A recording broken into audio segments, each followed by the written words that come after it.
Greetings, Rabbi Aaron Boxt here from Temple Beth Shalom, back once again for my podcast. I think it's been a couple of weeks since my previous one, so let's go ahead and just jump right in.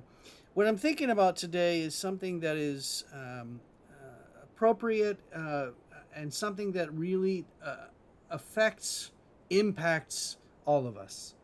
Of course, I'm talking about life and death.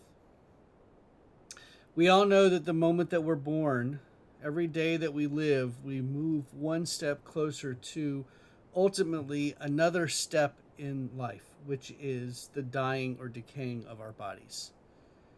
Um, I don't mean to sound cold or uncaring or unfeeling, but that's just the truth of life.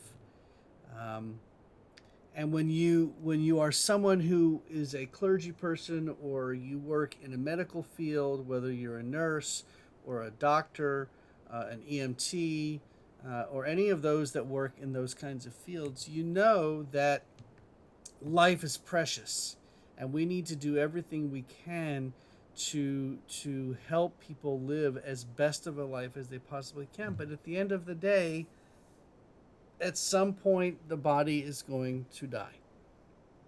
It's just a fact of life, and we have to accept that. And as the body gets older, the functions of our bodies tend to start to wear down. Um, I once told a group of people that I was studying with that, the old saying that the older you get, the wiser your parents become. And that's so true. The older we get, the more we realize the things that we thought we knew so much about when we were younger, we really didn't know anything. And as we get older, we realize our parents were a lot smarter than we think they are. But there's another piece to that. As we get older, our parents become younger. Think about that thought for a moment. When we're babies, when we're young kids, our parents take care of us and all that that entails. And as we get older and our parents become older, at some point our parents become in such a state that they need to be taken care of like we were taken care of by them as babies. And ultimately, in a, I believe, what would be a functioning society, our parents take care of us as babies and children. And then as they get older and they get closer towards the end of their lives, we then turn around and take care of them. That, to me, should be the direction that we all take. Um, and I find it, with a father that's over 80 years old and a brother and a sister, we recognize that, as our father gets older, at some point we're going to have to start taking care of him. Now, thankfully, our father's in really good health right now, and so that's not for any time soon, we hope. But there will come a time when that will be necessary. Which brings me to another question, another idea, I guess I should say. As a rabbi, I officiate a lot of funerals, and I am with families in some of the most vulnerable times of their lives, when their loved ones are dying or when their loved ones have already passed.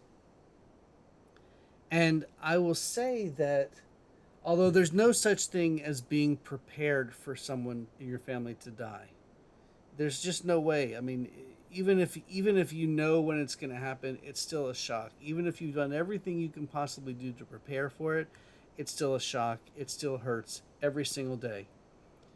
But you have to think about what happens when a loved one dies. There's a switch that's shifted, and we immediately go into, okay, here are all the things that we have to do now. All a clergy person, whether it's a rabbi or minister or whatever, or an imam or whatever, call a funeral home, make sure we get all the arrangements that we need to take care of done. Make sure we have a burial plot for the cemetery, and so on and so forth. There's so many organizational things that have to be done. It would be better for us and easier for us in those moments if we did everything we could possibly do to prepare. Um,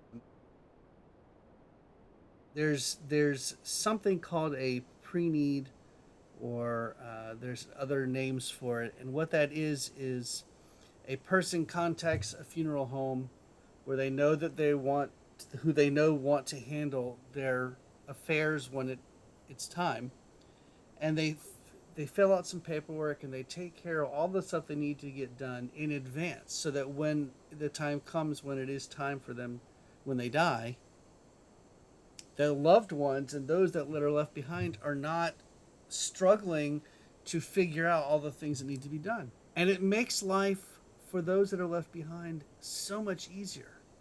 I will tell you that, although I mentioned a few moments ago that there's no such thing as an easy death for family members who are left behind, the families that have been the most prepared,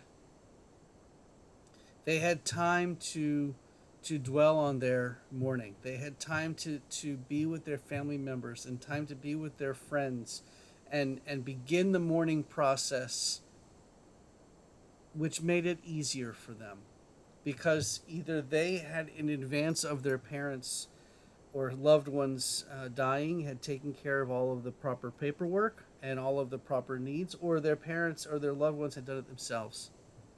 It's really a matter of calling a funeral home, speaking with the funeral director, saying, what do I need to do so that when my time comes, everything is taken care of? And it's nobody wants to think about it. Nobody wants to think about death and dying until it comes to the very end, and then it's frantic. You're frantic.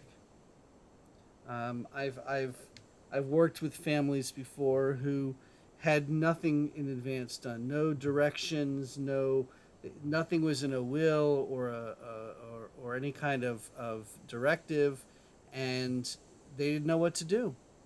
And so I held their hand and helped them make the proper phone calls and make the proper arrangements. And of course, I'm happy to do all of that. But when things are done in advance, it makes it so much easier for those family members to begin the mourning process. So, if you have questions about that, please feel free to reach out to me through my blog or through my podcast here, or contact me through my temple.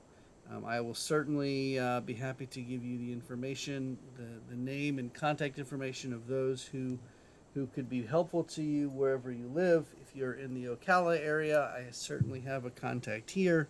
I'm happy to get that information out to you. It just makes life easier for those we leave behind. You don't have to wait till you're 80 years old to get this going. I'm not saying you need to do it when you're 20, but when you turn 55, 60-ish, or whatever, and it's better to have things planned out in advance. It just makes it easier for the loved ones that you're leaving behind, because they're going to be plenty bereft and plenty sad already, and makes it easier. It's easier transition for you and for them as well. That's my podcast for this week. I'll be back again next week, and I wish you an early Shabbat Shalom. See you next week.